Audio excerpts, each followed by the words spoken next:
નમસ્કાર વિદ્યાર્થી મિત્રો, I welcome you all to Padhai passion. મિત્રો, આજે આપણે તારીખ 12 જાન્યુઆરી 2019ના રોજ ધી હિન્દુમાં છપાયેલા ન્યૂઝને આધારે કરંટ અફેર્સની ચર્ચા કરવા જઈ રહ્યા છીએ.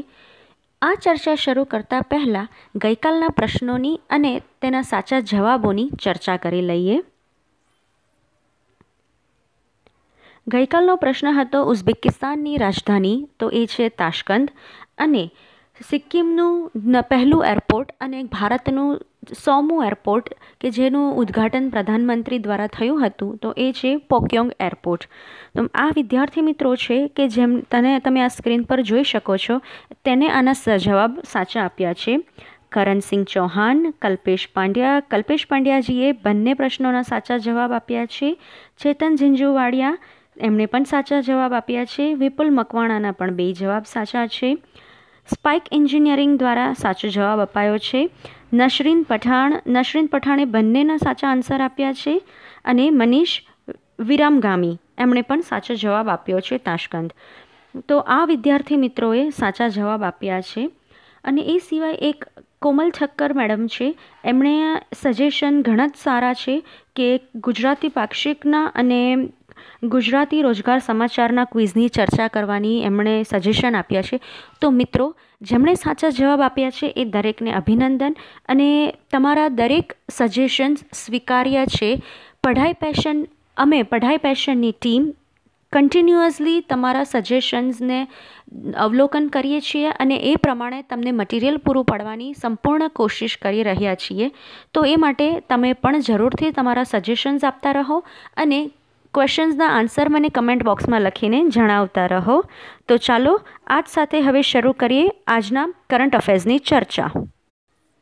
સુ સેંગ ચેંગ, જેને તમે આ ફોટામાં જોઈ શકો છો, આ મહિલા તાઇવાનના વડાપ્રધાન તરીકે નિયુક્ત થયા છે.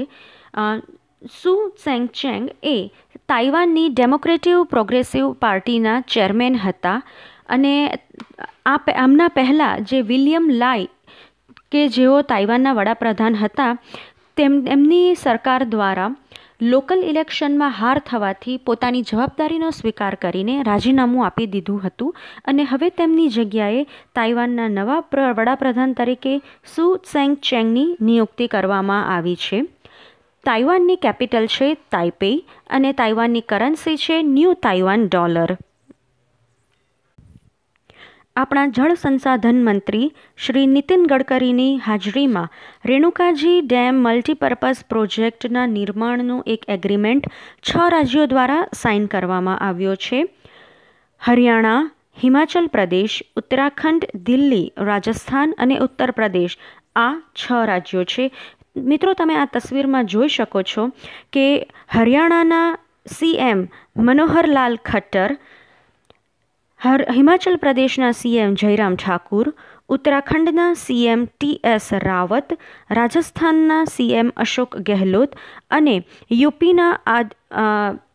યુપીના આદિત્યનાથ અને દિલ્હીના સીએમ અરવિંદ કેજરીવાલ, આ 6 સીએમએ આ એગ્રીમેન્ટ પર સાઇન કર્યા હતા. રેણુકાજી પ્રોજેક્ટની લાક્ષણિકતા. રેણુકાજી એ યમુના નદી અને તેની શાખા નદી ગીરી પર એક મલ્ટીપર્પઝ પ્રોજેક્ટ બનાવવાનો છે. આ પ્રોજેક્ટ અંતર્ગત 3 પ્રોજેક્ટ હાથ ધરાશે. એક છે લખવાર, જે યમુના નદી પર ડેમ બંધાશે. બીજો છે કિસૌ, કે જે ટોન નદી ઉત્તરાખંડ અને હિમાચલ પ્રદેશ પર બંધાશે. અને ત્રીજો છે રેણુકાજી ડેમ, કે જે યમુનાની ટ્રિબ્યુટરી નદી ગીરી નદી પર બાંધવામાં આવશે. રેણુકાજી મલ્ટીપર્પઝ ડેમ એ ગીરી નદી પર એક સંગ્રહ પ્રોજેક્ટ છે. તે હિમાચલ પ્રદેશના સિરમૌર જિલ્લામાં યમુનાની સહાયક નદી ગીરી પર બંધાશે. ગીરી નદીમાં 148 મીટરની ઊંચી એક હાઇટ ઉપર એક ડેમ બાંધવામાં આવશે. આ પ્રોજેક્ટમાં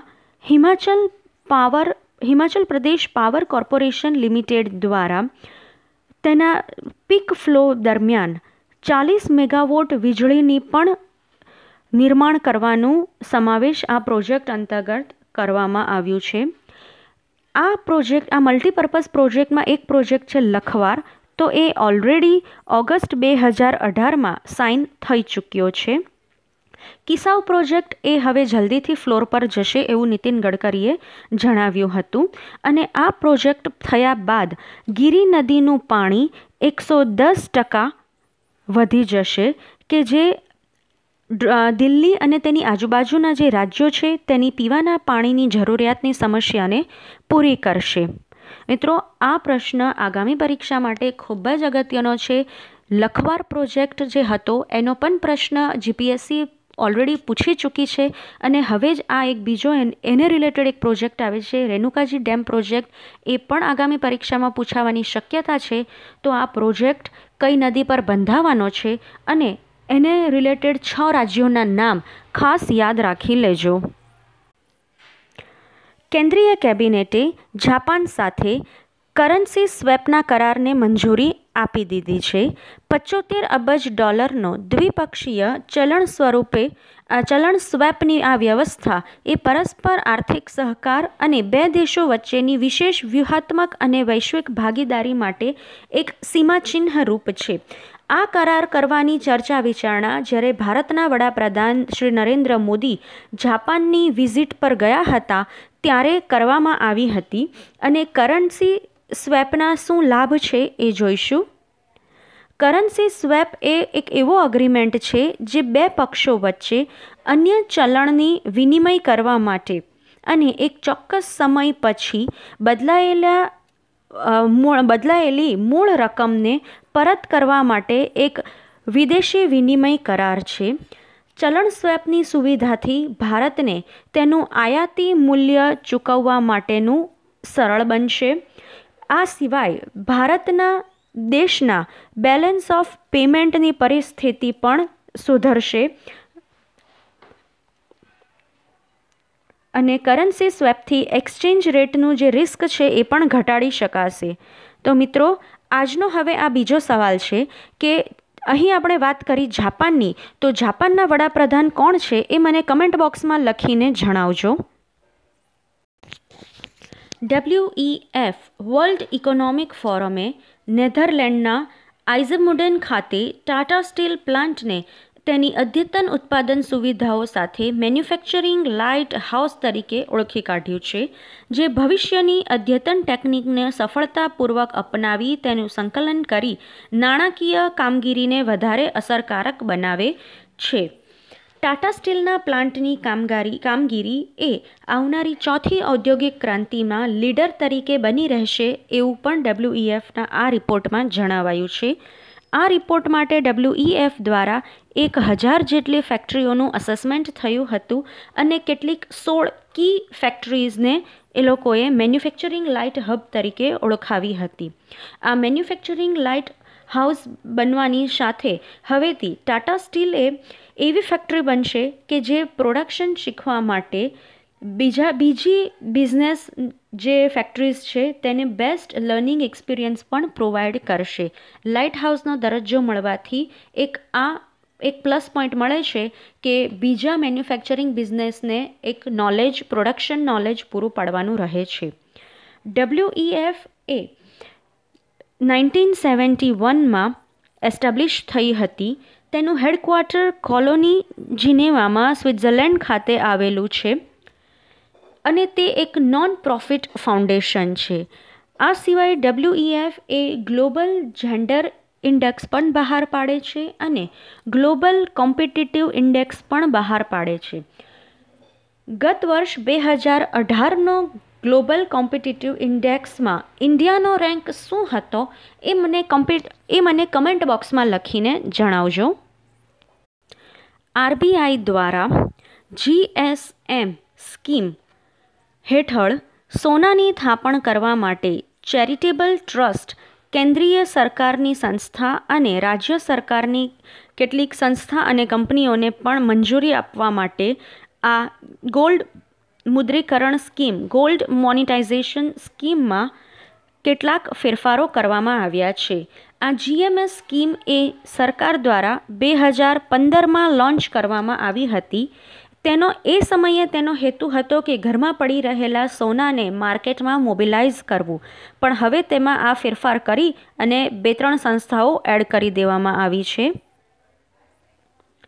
આ સ્કીમને ડિપોઝિટ કરવા માટે પણ મંજૂરી આપવામાં આવી છે કે જેમાં રેસિડેન્ટ ઇન્ડિયન્સ એટલે કે એક વ્યક્તિગત રૂપે Hindu undivided family, proprietorship, partnership firm, SEBI, regulation company, સખાવતી સંસ્થાઓ કે જે કેન્દ્ર સરકાર અને રાજ્ય સરકાર દ્વારા નોંધાયેલી હોય, કેન્દ્ર અને રાજ્ય સરકાર દ્વારા નોંધાયેલા mutual fund, exchange traded funds સહિતના ટ્રસ્ટનો સમાવેશ આ અંદર કરી લેવામાં આવ્યો છે. આ સિવાય કેન્દ્ર અને રાજ્ય સરકારની માલિકીની અન્ય કોઈપણ સંસ્થાને પણ તેમાં સમાવેશ કરી લેવાયો છે. પશ્ચિમ બંગાળ સરકાર દ્વારા કેન્દ્રની મહત્વાકાંક્ષી યોજના આયુષ્માન ભારતમાંથી બહાર નીકળી જવાનો નિર્ણય લેવામાં આવ્યો છે. પ્રધાનમંત્રી જન આરોગ્ય યોજના, ટૂંકમાં આયુષ્માન ભારત, એ સપ્ટેમ્બર 2018માં ઝારખંડ ખાતેથી પ્રધાનમંત્રી દ્વારા લોન્ચ કરવામાં આવી હતી. આ યોજના એ વિશ્વની સૌથી મોટી કેન્દ્ર સરકાર દ્વારા ચલાવવામાં આવતી હેલ્થ કેરની સ્કીમ છે અને આ સ્કીમ અંતર્ગત 5 લાખ રૂપિયાનું વીમા પેકેજ પર ફેમિલી પર યર આપવામાં આવે છે. કેન્દ્રીય પર્યાવરણ પ્રધાન હર્ષવર્ધન દ્વારા રાષ્ટ્રીય સ્વચ્છ હવા કાર્યક્રમ NCAP શરૂ કરવામાં આવ્યો. આ કાર્યક્રમનો હેતુ શહેર અને નગરોમાં પ્રદૂષણને ઘટાડવાનો છે. NCAP કાર્યક્રમ એ મિડ ટર્મ 5 વર્ષનો કાર્યક્રમ છે કે જેમાં દેશ અને રાજ્યની પ્રદૂષણને રિલેટેડ અલગ અલગ સંસ્થાઓ એકબીજાના સાથ સહકારથી કાર્ય કરશે. NCAP પ્રોગ્રામ એ PM10માં PM 2.5ના ઘટાડા સાથેની 20-30% ઘટાડો 2024 સુધીમાં અચીવ કરવાનો લક્ષ્યાંક રખાયો છે, જેમાં બેઝ યર તરીકે 2017ને લેવામાં આવશે. આ યોજનામાં 23 રાજ્યો અને કેન્દ્રશાસિત પ્રદેશોના 102 નોન અટેઇનમેન્ટ સિટીઝને આવરી લેવાયા છે. આ સિટીઝને 2011 અને 2015ના હવાઈ ગુણવત્તાના ડેટાને આધારે સેન્ટ્રલ પોલ્યુશન કંટ્રોલ બોર્ડ દ્વારા ઓળખી કાઢવામાં આવ્યા હતા. આ એક ન્યૂઝપેપરના કટિંગમાં તમે જોઈ શકો છો મિત્રો, ડિટેલ આપી છે આખા પ્રોગ્રામની. તેના હેતુ છે, હમણાં જ આપણે ચર્ચા કરી કે એર પોલ્યુશન ઘટાડવું. એ સિવાય આના માટે એક નવી સંસ્થાગત ઇન્સ્ટિટ્યૂટ ફ્રેમવર્ક કરાયું છે. આ ઉપરાંત તેની અંદર એપેક્સ કમિટી અને એક સ્ટીયરિંગ કમિટીની રચના કરવામાં આવશે. સેન્ટ્રલ પોલ્યુશન કંટ્રોલ બોર્ડ દ્વારા ગ્રામીણ ક્ષેત્રે 50 મોનિટર કરવાના ક્ષેત્રોને આઈડેન્ટિફાઈ કરી દેવામાં આવ્યા છે. આ ઉપરાંત તેમાં રાષ્ટ્રીય સ્તરે પ્રોગ્રામનું પ્રોપર ઇમ્પ્લિમેન્ટેશન થાય છે કે નહીં તે ચેક કરવા માટે 5-6 વૈજ્ઞાનિકોની બનેલી એક કમિટી સ્થાપિત કરાશે અને સેમ આ જ રીતે રાજ્ય કક્ષાએ 3-4 વૈજ્ઞાનિકોની કમિટી સ્થાપિત કરવામાં આવશે. નેશનલ પ્રોજેક્ટનો મોનિટર પ્રોપર થાય છે કે નહીં એ ચેક કરવા માટે અને રાજ્ય અને કક્ષાએ ચેક કરાય છે તેના ચેક કરવા માટેની કમિટી જેની અંદર સ્પેશિયલાઇઝ્ડ 25 વૈજ્ઞાનિકો હશે તે ચેક કરશે. આ સિવાય આ ઓથોરિટી એ data collection 3 tier system set કરશે, જેની અંદર ડેટા કલેક્ટ કરવામાં આવશે, ડેટાનું એનાલિસિસ કરવામાં આવશે અને એક રિપોર્ટ તૈયાર કરવામાં આવશે. ઓકે, આ રીતે ડિટેલ એનાલિસિસ થશે. દેશના દરેક વિભાગોનું એર પોલ્યુશન ચેક થશે અને રિપોર્ટ પ્રસિદ્ધ કરાશે. આના માટે જે અત્યાર સુધી 691 જે મોનિટર કરવાના મેન્યુઅલ સ્ટેશન હતા તેને વધારીને હવે 1000 કરી દેવામાં આવ્યા છે. સુપ્રીમ કોર્ટ દ્વારા સરકારી સંસ્થાઓમાં સ્પર્ધાત્મક પરીક્ષાઓ યોજવા માટે સુધારા સૂચવવા માટે ઇન્ફોસિસના સહસ્થાપક નંદન નીલેકણી અને જાણીતા કમ્પ્યુટર વૈજ્ઞાનિક વિજય પી ભટકર સહિત 3 સભ્યોની એક પેનલ રચવાનો હુકમ કર્યો છે. આ પેનલ રચવાનો હુકમ એટલે કરાયો હતો કે ગત વર્ષ 2017માં SSC કે જે કેન્દ્ર સરકારની ગ્રેડ C અને D લેવલની પરીક્ષાઓ યોજે છે તેના પેપર લીક કરાયા હતા, જે બદલ ખૂબ જ ઉહાપોહ મચી ચૂક્યો હતો. એટલે તેના માટે સુપ્રીમ કોર્ટ દ્વારા આ નંદન નિલેકણીની અધ્યક્ષતામાં એક સમિતિ રચાઈ છે. આર્મી ચીફ બિપિન રાવત, જેને તમે આ ફોટોમાં જોઈ શકો છો, એમના દ્વારા એવું સ્ટેટમેન્ટ અપાયું કે આર્મીમાં વ્યાભિચાર અને સમલૈંગિકતા આવકાર્ય નથી. લાસ્ટ યર સુપ્રીમ કોર્ટ દ્વારા સેક્શન 377ને લીગલાઇઝ કરી દેવામાં આવી હતી, પરંતુ આર્મી એ સિટીઝન લો ફોલો કરતી નથી અને તેણે આ સુપ્રીમ કોર્ટના આ ચુકાદાને અવગણીને વ્યાભિચાર અને સમલૈંગિકતાને આર્મીમાં સ્વીકાર્ય નથી તેવું એમનું સ્ટેટમેન્ટ આપ્યું હતું. તેમના જણાવ્યા પ્રમાણે સુપ્રીમ કોર્ટે જે વ્યાભિચાર અને સમલૈંગિકતાને ભારતમાં ડિક્રિમિનલાઇઝ કરવામાં આવ્યું છે તેના માટે તેઓ એગ્રી થયા ન હતા અને તેમણે જણાવ્યું હતું કે આર્મી એ રૂઢિચુસ્ત છે અને આર્મીનું પોતાનું એક અલગ લો છે અને ફેમિલી છે. આર્મીમાં આવા વ્યક્તિઓને કાયમી વસવાટ માટે મંજૂરી આપવામાં આવશે નહીં. એમણે એ પણ જણાવ્યું હતું કે સરહદ પર જે સૈનિકો સેવા આપે છે તેમને તેમના પરિવારજનોની કોઈ ચિંતા કરવાની જરૂર રહેતી નથી. તેમના પરિવારની કાળજી આર્મીના દ્વારા વ્યવસ્થિત રીતે લેવામાં આવશે. આર્મીએ એડલ્ટરીનો કાયદો એ રીતે છે કે તેઓ એક દંડનીય અપરાધ છે અને એ માટે તેમને 10 વર્ષની જેલની સજા પણ આમાં થાય છે. નરેન્દ્ર મોદીની અધ્યક્ષતા હેઠળની કેન્દ્રીય કેબિનેટે 3 નવી એઇમ્સને સ્થાપવાની મંજૂરી આપી દીધી છે. એ નવી એઇમ્સમાં એક જમ્મુના સાંબામાં વિજયનગર ખાતે થશે, બીજી કાશ્મીર પ્રદેશના પુલવામામાં અવંતીપોરા ખાતે થશે અને ત્રીજી હાલમાં ગુજરાતમાં રાજકોટ ખાતે થવા જઈ રહી છે. જમ્મુમાં સાંબાના વિજયનગરમાં જે એઇમ્સ થશે તેનું ફંડિંગ છે 1661 કરોડ. કાશ્મીરના પુલવામા અવંતીપોરામાં થશે તેનું ફંડ છે 1828 કરોડ અને ગુજરાતના રાજકોટ ખાતે જે થનાર છે તેનું ફંડ છે 1195 કરોડ. આ એઇમ્સ એ સંપૂર્ણ રીતે કેન્દ્ર સરકાર દ્વારા ફંડેડ છે. એઇમ્સનું પૂરું નામ all India institute of medical science છે. એઇમ્સને કાયદા દ્વારા મહત્ત્વની રાષ્ટ્રીય સંસ્થા તરીકેનો દરજ્જો પ્રાપ્ત છે. પહેલી એઇમ્સ 1956માં દિલ્હી ખાતે સ્થપાઈ હતી અને ભારત સરકાર દ્વારા 2022 સુધીમાં દેશના તમામ રાજ્યોમાં એક એઇમ્સ સ્થાપવાની વિચારણા થઈ રહી છે.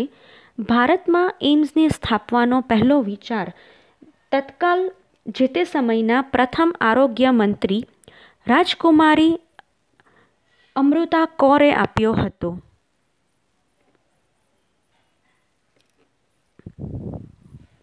WGC વર્લ્ડ ગોલ્ડ કાઉન્સિલ 2019 દ્વારા એક રિપોર્ટ પ્રસિદ્ધ કરાયો છે જે સોનાની માંગને લઈને છે. તેમાં કહેવામાં આવ્યું છે કે નાણાકીય બજારોનું પ્રદર્શન અને ભારત સહિતના કી અર્થતંત્રમાં નાણાકીય નીતિ અને ડોલરની હિલચાલને આધારે 2019માં સોનાની માંગ નક્કી કરવામાં આવશે.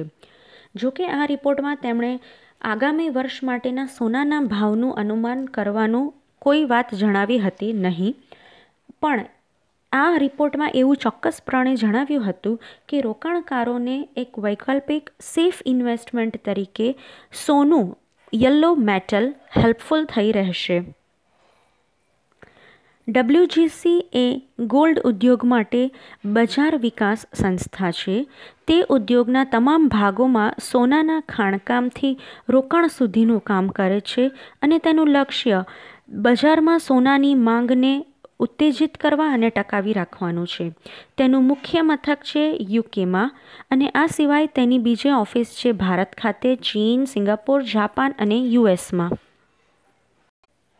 એક અભ્યાસ મુજબ વૃદ્ધ લોકો કે જેઓ ખૂબ ઓછી ઊંઘ કરે છે તેમના મગજના પ્રોટીનના ટ્યુબના ઉચ્ચ સ્તરો માં જ્ઞાનાત્મક ઘટાડો અનુભવાય છે, જે અલ્ઝાઇમર રોગનો સંકેત છે. અલ્ઝાઇમર રોગ એક પ્રગતિશીલ રોગ છે કે જે મેમરી અને અન્ય મહત્વપૂર્ણ માનસિક કાર્યોને નષ્ટ કરે છે. તે મગજના સેલમાં કનેક્શનમાં અને તેના કોશિકાઓમાં પોતાની મેળે જ અધોગામી ધોરણ લઈ લે છે અને જાતે મરી જાય છે. આખરે મેમરી અને મહત્વપૂર્ણ માનસિક કાર્યોનો નાશ થાય છે. તેના લક્ષણો જોઈએ. મેમરી લોસ અને કન્ફ્યુઝન, ગૂંચવણ. તેનો જ કોઈ ઉપાય નથી અને 60 વર્ષથી વધુ વયના પુખ્ત વ્યક્તિઓ આની વધુ અસર હેઠળ જોવામાં આવે છે. સીબીઆઈના ભૂતપૂર્વ વડા આલોક વર્મા, જેને તમે આ ફોટોમાં જોઈ શકો છો, એમણે પોતાના સેવા પદ પરથી રાજીનામું આપ્યું હતું. આલોક વર્મા વિરુદ્ધ ભ્રષ્ટાચારનો કેસ ચાલતો હતો અને સુપ્રીમ કોર્ટે તેમને આ કેસમાં ઇનોસન્ટ ડિક્લેર કર્યા હતા અને ત્યારબાદ નાગેશ્વરમને તેમના સીબીઆઈના ઇન્ટરીમ ડિરેક્ટર તરીકે નિયુક્ત કરવામાં આવ્યા છે. ભારતીય સ્પેસ રિસર્ચ ઓર્ગેનાઇઝેશન ઇસરો દ્વારા ડિસેમ્બર 2021 સુધીમાં ભારતના પ્રથમ માનવ મિશનને અવકાશમાં મોકલવામાં આવશે.